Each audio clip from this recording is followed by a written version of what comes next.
All right, our mathematician today is an ancient Greek mathematician, Eratosthenes. Eratosthenes is best known for calculating the circumference of the Earth, and that was quite a feat a long time ago. He also developed a procedure to find prime numbers, also known as Eratosthenes' sieve. Prime numbers, different than composite numbers. Prime numbers have only two divisors, one and the number itself. That's it. Composite numbers have more than two positive divisors.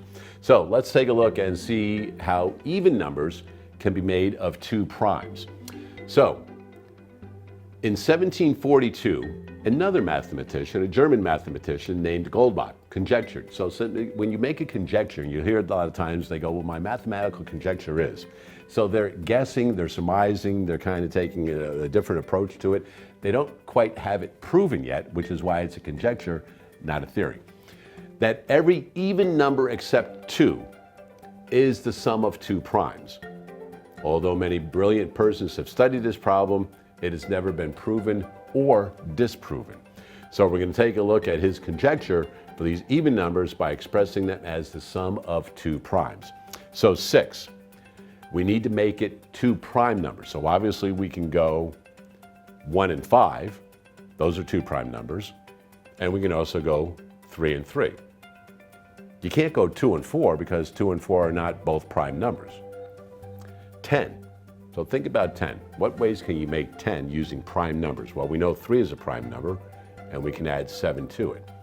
Is there another way to possibly do that?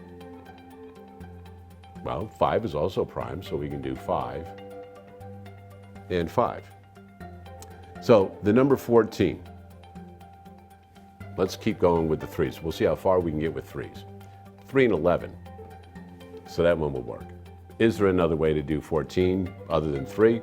Well, here we had doubles of 5. If we take the next one, 7 and 7. So now let's take a look at 18.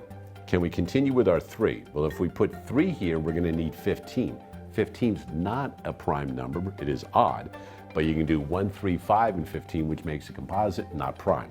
So we can't continue with our 3, but let's put a 1 in front of it, have 13. 13 is prime. 5 is also prime. 28, we could do 11 and 17. Those are both prime numbers. But 28, we could also do 5 and 23.